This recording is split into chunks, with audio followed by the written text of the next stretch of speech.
George Kilpatrick Inspiration for the Nation, celebrating people that we feel good about. Well, June 7th, that's this Saturday, I will be there as part of Lighting a Candle for Literacy, Children's Book and Children's Book Festival. Of course, we begin with the parade at the Beach Library. Then we end up at the Brighton Academy, 300 West Brighton Avenue, where we will be feted with a great day full of the joy and celebration of reading.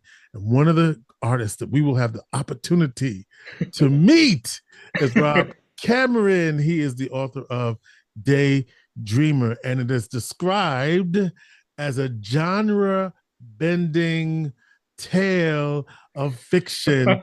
In fact, I learned something a little bit. I learned something today in looking at one of your conversations, that this dabbles in the world of speculative fiction, which is something that I know you dabbled into yourself, and the result of which is a debut novel. And we're so glad to have Rob Cameron here to share with us the joy of reading and writing. And you consider yourself a linguist.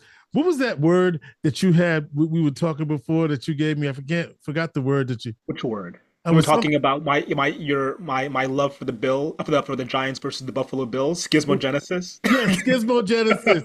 Thank you. So he's also a linguist. Just for you, if y'all didn't figure that out, the brother's a linguist as well, teaches school, but is an author and a writer. And we're so glad to have you on the program. Before we even get into your book, tell me how you became a writer.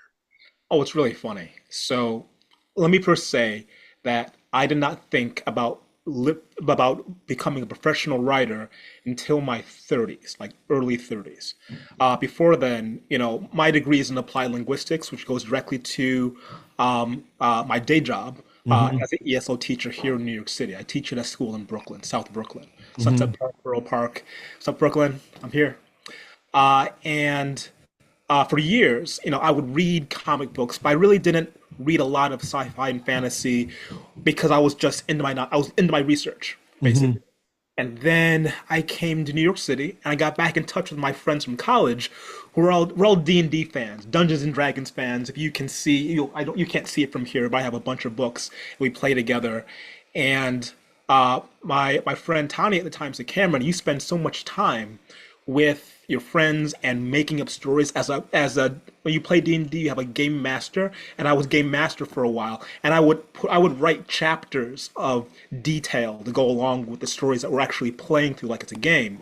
And she said, you should actually think about doing this professionally, which I had never thought of before. Even though writing was probably the easiest thing for me in college, I could whip out a research paper and, off the back of my head, 2 o'clock in the morning.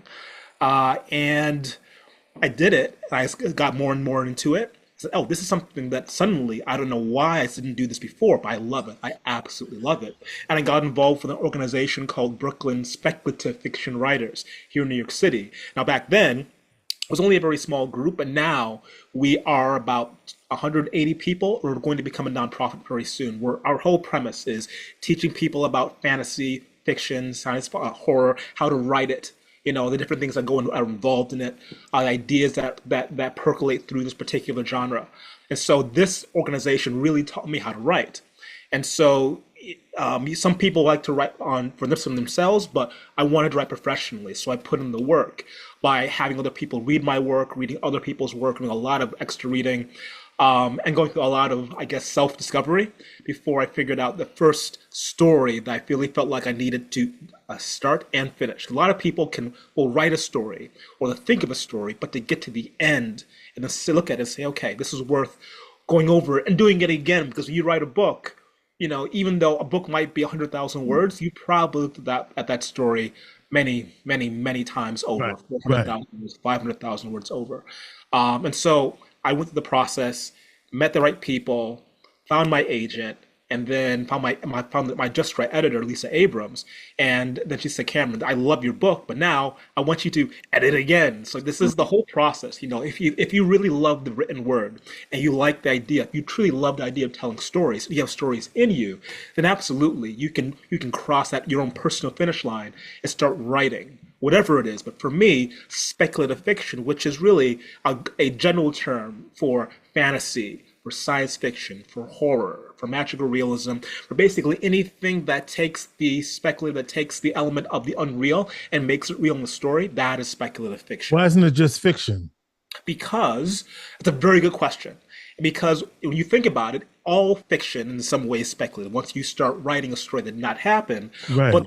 the genre category of it has a tradition to it, which when you see it, you know it, right? If there's magic involved, that is speculative fiction. If there's horror involved, if there is supernatural horror involved, that is speculative fiction. If they take you from one place to another place in your dreams, that is speculative fiction. So while some literary writers will as you say, dabble in speculative fiction, and you can do it, anybody can do it. It becomes a genre category when you say, this is what I really want to do. And also ends up becoming kind of a marketing thing too, right? Because there's some authors, many authors who are considered literary, but they do speculative fiction. And then there's a different category of people who just do speculative fiction. It's much bigger. So you said that the writing groups, the speculative fiction writing group was the spark that started your writing journey. And Sure. so with this debut novel, what was the spark that set Daydreamer in motion, and where did the story come from? Well, you never really know when you start a story. Sometimes, often when I teach, I try to get my students to write a short story because there's a lot of technique involved in there you can learn through the whole novel. But generally speaking, when adults try to write a story, we almost always inevitably write a novel, even though we don't mean to, because generally we're usually reading novels, right? And so I thought what I had was a short story.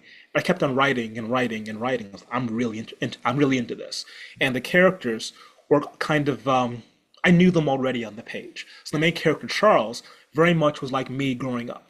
I was that kid who you might not have wanted in your classroom because I was highly distracted. I could go for like 30 minutes and only catch like 5 minutes what was going on in the classroom. Mm-hmm. I would hide under my first grade teacher's desk and pop out and scare her. I just, but that's the kind of kid I was. And then as a teacher, I see those students whose home life, right, it takes up more of their energy and their thoughts than when they're actually in the classroom. Mm-hmm. And a lot of different reasons for this. But in this case, for Charles, one of the reasons for him is that reading is extremely difficult for him to the point where their words are moving and popping off the page. Now, when we talk about it, often we use the word dyslexia, but as a teacher, one of the things that we should know about teachers is that we're not doctors. We cannot diagnose, right? So the word dyslexia does not actually come up in the story. Mm-hmm. But we can see where children are having difficulties, and there's a pattern in the kind of difficulties they're having. And so I see that in my own students. I'm not dyslexic. My own neurodivergence is my ADHD and my narcolepsy, but also in there, my attention kind of it'll bounce. So it's not dyslexia, but I often have to type things to spell them. I often have to write it out to spell it. Don't If you ask me to spell something just flat, unless I've been really studying it, and I'm a linguist and I'm a teacher of English, it's harder for me. So understanding that about myself and growing up, and also the kind of stories that I was excited about reading, which were not necessarily children's stories.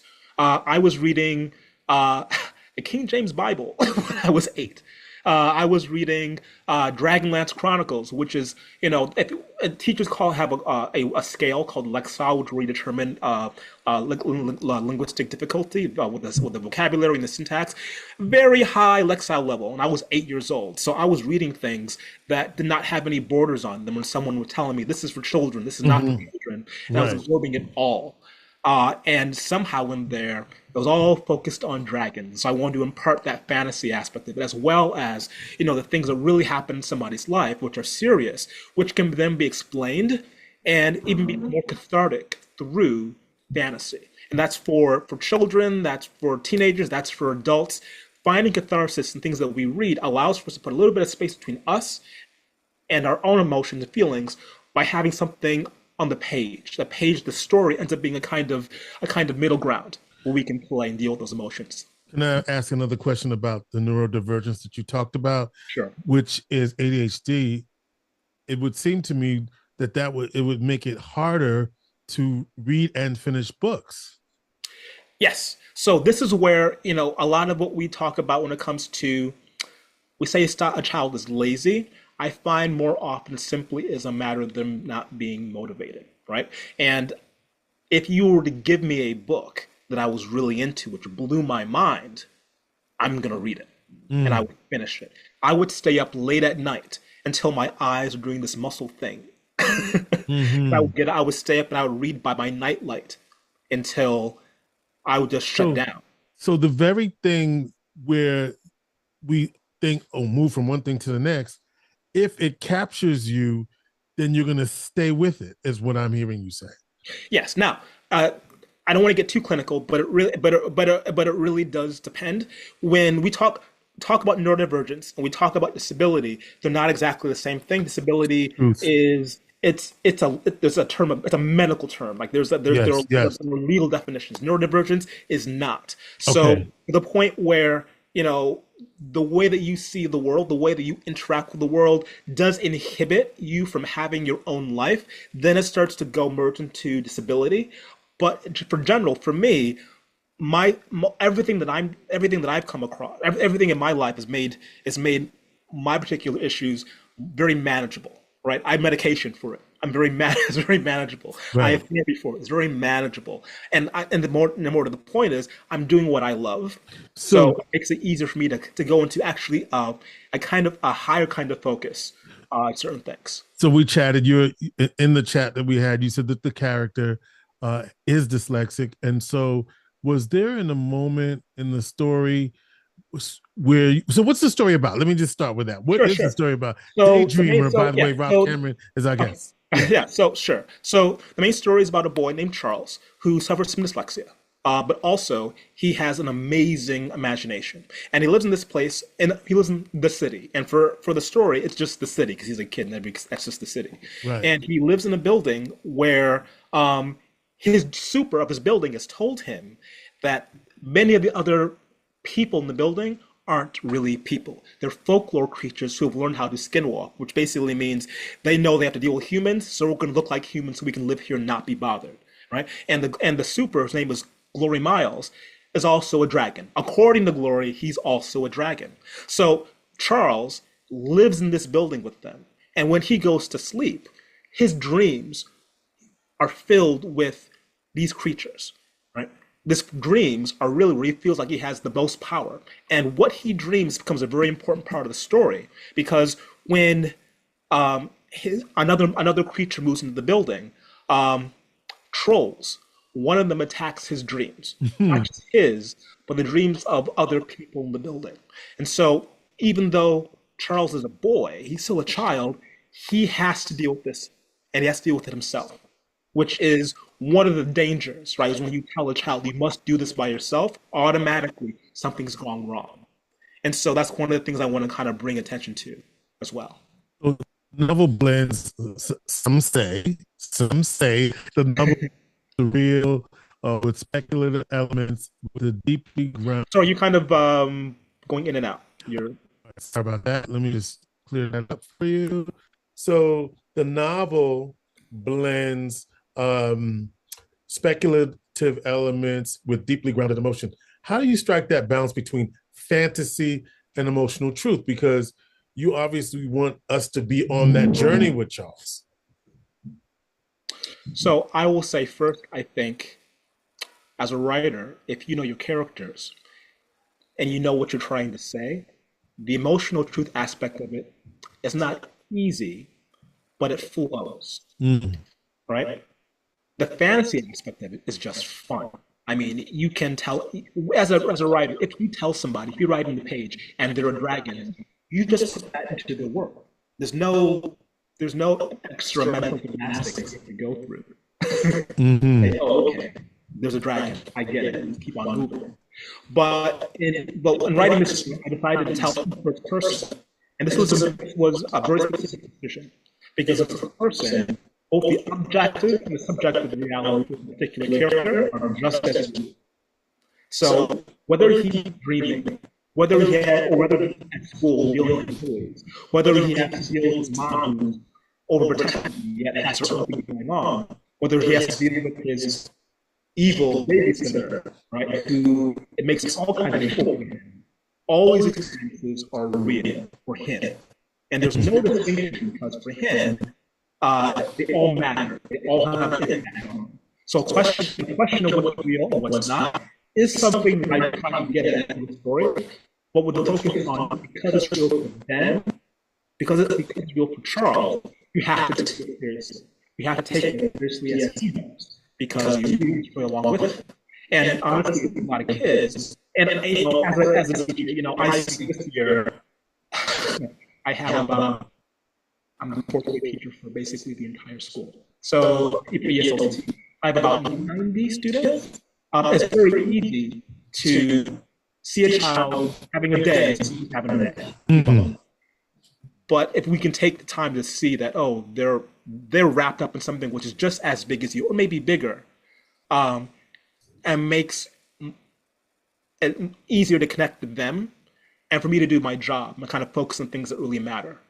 So to go back to the point you're asking about, having that emotionality that makes sense for the reader, I try to put as much of what I think or what I feel as what I intuit is happening in a child's head, children's heads, and adults' heads. You have to kind of head hop and try to make everyone as real as possible, and flawed. And flawed at the same time. Yeah. Right. So who or what influenced your creative voice? Are there writers, musicians, or even visual artists who shaped your style? Because your story is vivid and it's considered to be poetic, but also unpredictable. So, gosh, who am I writing? Asking like people who I read to write. Is that what you're asking? I'm asking, were there influences on you that influenced your writing style? Whether no matter what the genre, whether it's visual art, whether it's music, whether it's writers, what's the spark in you? So for this particular story, there's a lot of storytelling in Daydreamer, and so I love folklore. If I could go back and get another degree, it would be in folklore studies. As a matter of fact, one of my short stories is curricula for the Carter House School of Folklore, and particularly African American folklore. So the voice of just us telling stories, I think that also is part of is a part of it. Years ago, when I was a child, my mom got me this book called My Black Me. Maybe you've seen it. I had it and then it disappeared. I think one of my kids might have taken it. Or, I don't know. Got lost in the move. But that was poetry really early on, and I think that kind of got into me too. Langston Hughes, I have tattooed on my arm. You can't see here. So that also, he's been an influence. Why Langston Hughes? I can't even tell you why. It's just like why not is what you would say, right? Yeah. I mean, not so much why not. Just sometimes people just kind of hit you at just the right time in your life. Faulkner, I really liked a lot. Actually, I have one of the books that kind of inspired me. This is actually one of the books I used to teach. The People Could Fly by Virginia Hamilton. Oh, I love that book. Yeah. So I even though I don't get to teach this book anymore, I keep it close. And in writing Daydreamer, the actual one of the story, the title story, plays a big part in Daydreamer as well. Jorge Borges, I love his work. I mean, there's a lot. I mean, also because I'm a writer, among other writers, only things on my bookshelf are from really good people, really good writers. And so I read my friend's work. My friend C.S.E. Cooney, she's an amazing writer. Amal Al-Matar, amazing writer and very, very poetic. Like you read them for the wordplay as well as just the storyline they're telling. So when you think about the stories that you're telling, I'm also asking if there are musical influences as well.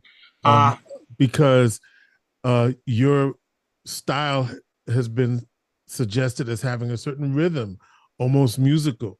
And so, did you approach that with any of that in mind? No. Although I do tend to write with Coltrane on in the background. Now that's deep, right? And if you're going to write a book about daydreaming, right, or as a with the title Daydreamer, Uh-huh. why not Coltrane, right? It just, it kind of helps me get into a particular get into that deep state. I'm not sure if you can hear them, but my kids are stomping around up there and they really should be in bed. So I have a lot of distractions. And so the jazz really does put me in a place where I can flow. Jazz plus coffee, I think. Strong. So, how does your own personal or cultural background show up in this work? Oh yeah. So I mean, aside from being so obviously I'm black because you can see me, but for those of you who are listening, yes, I'm also a black person. I am half African American and I'm also half Belizean.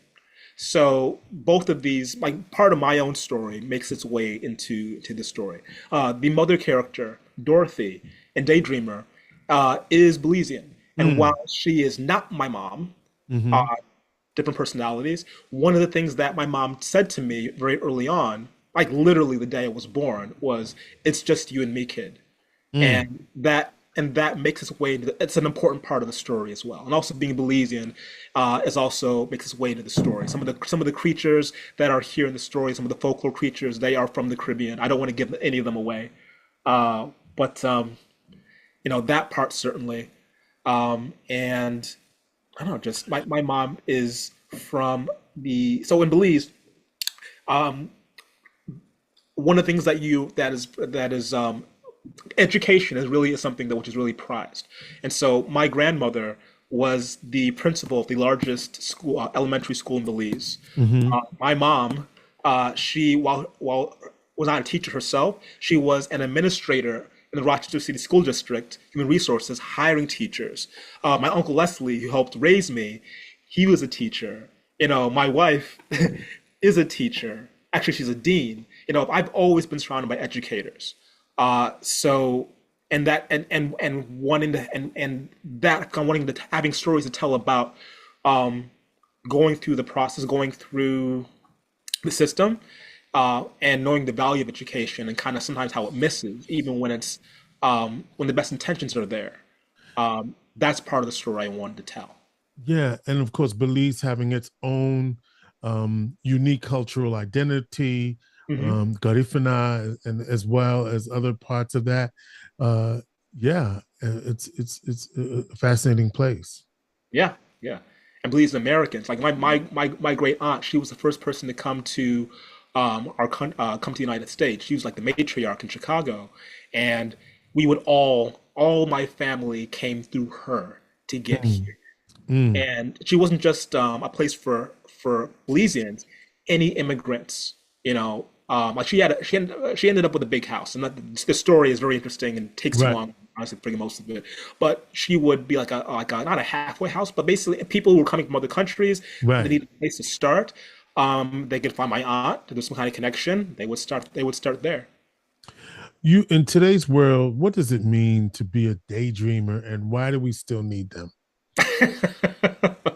Nice. That was a good question. Um, well, as an adult, particularly an adult now, there's so many things which are driving our attention. This is the attention economy. Hmm. And it can take you away from what you really want, what you Hmm. really need, and being able to step away and kind of think about or feel or even have the energy to dream, Right, you know, is necessary. And in this case with this book, it's less about the daydreaming itself, right. and it's more about um, again taking what is considered subjective seriously, your own experience seriously, particularly for a child, because it's always being bad. There's always somebody telling you what to do and what to think and what not to do, telling you what to feel. And that can be really dangerous. That can be really dangerous for you emotionally, but also can be really dangerous, like in the situations that you ever find yourselves in, when you are being dictated and you don't have a compass because someone's always telling you what to do, which is inevitable because you're a child. And children, one thing about them is they have very little power. So being able to find that power anywhere is very, very difficult. One place where we would hope they have the kind of power is in their internal life and in their daydreams. And that's one of the things with Charles is that when he gets taken away from him, that's what he's fighting for first, is to take back that inner space that was his, and then being able to then take it and then do something with it in the world. Is there a sequel, a new project, or another dream taking place or taking shape? As in connected to this book, Yeah.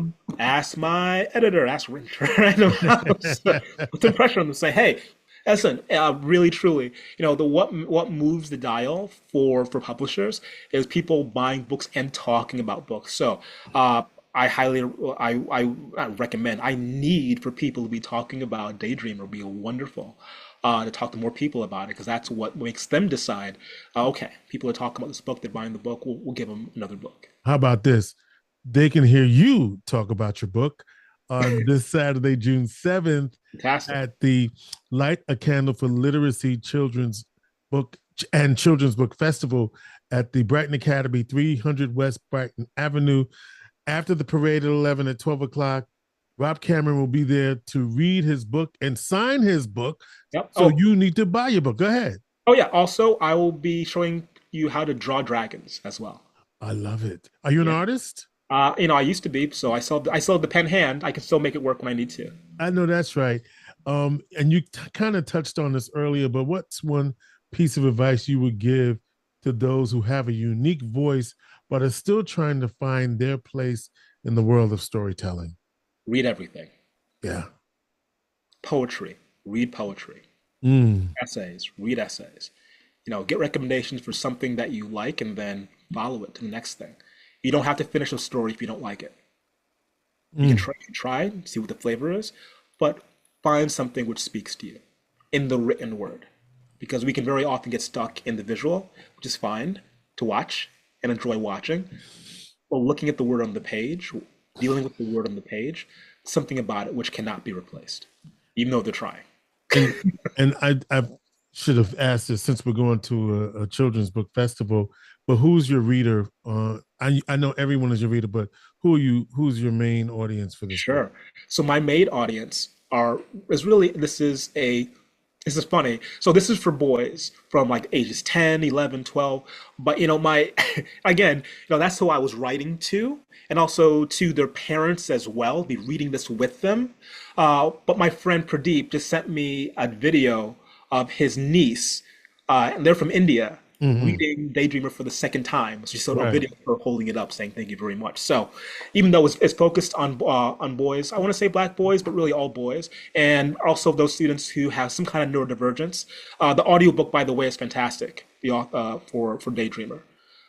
This is my target. These are the people I was talking to. What's your thought about audiobooks and reading and literacy? Necessary. Mm. Necessary. Um, I know that I have students who either dyslexic or also I have students who are ESL students. So that's my job as an ESL teacher. So if they are stuck on the written word, they're not going to get the story, but someone's telling the story to them, they can get it and then they can come back to the words. It makes things a little bit easier that way as well. So yes. Um, Rob, you also before we go, a little bit about you. I was looking at your bio and it says you're a pie addict. So Yes. what does that mean, bro? That's exactly what it sounds like. My friend just got me a rum pie recipe, which I'm definitely going to try.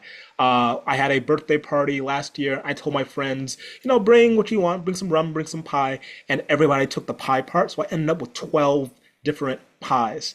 I had pina colada pie, I had cherry pie, I had a massive apple pie, I had a lemon custard pie, no lemon chess pie, I had double chocolate chip. I mean, and I shared it. I was a very gracious host. I did share the pie with everybody else who came, but not all of it. And you're into different genres. Tell me about the different genres of writing and movies and things of that nature that you're into. I mean, what I'm writing, you mean? And interest. I'm looking on your website, Afro Punk Solar. Oh yeah, geez. So I think Afrofuturism and kind of says what it is, what's it about. Solar punk fiction. It is a kind of story which talks about the near future. Oh, it talks about the future and climate change with solutions in mind. So it's anti-dystopian. That's really what it is. I'm very much into anti-dystopian stories. So if you were in Syracuse and someone was to bring you a pie, what Yes. pie would they bring you? Gosh, let me see. So first would probably be a peach pie, peach cobbler if they do it right. I don't want to tell somebody don't bring me a peach cobbler, but not everybody can do a peach cobbler just right. I But just know that's right. yeah, key lime pie, very much. And if you know how to do a pina colada pie, then yes. All right. All right. Or So give me the pie. I don't care. you Whatever don't you. get what kind of, but peach cobbler, key lime pie, Uh-huh. pina colada pie. Hmm. Now, you know, we're in apple country and we're not in apple season, but apple pies are pretty Oh yeah, I'm a New good Yorker. here. I know. You I know know. the deal. Beacon Yeah. Skip, we got to get you an apple pie from over there. All right, listen. Rob Cameron is going to be at the Light a Candle for Literacy Festival this Saturday, June 7th. It's from noon to 4. The parade at 11, and then he'll be one of the featured artists, guest artists. We've enjoyed the time that we spent with you, Thank you. Rob. What a delight, linguistically as well as artistically. Hold up the book so we can see the book. Get Yes. Here's the. Oh, put on this side. Get Day. the book, hold it up. There it is. Daydreaming a little bit back right there. There it is. And learn all about the monsters that are real and maybe not so real. It's up to you to decide. Everything is Daydreamer is real. the I can tell book. you that. It's Everything all is real. real. Everything is real. Everything is real. Follow Charles on his journey as he discovers and makes some choices that will surprise you as well. Rob Cameron, thank you so much. And look forward to seeing Rob buy his book so that there could be another one because that's how it Yes. works. Inspiration for the nation. Thank you, Rob. Thank you.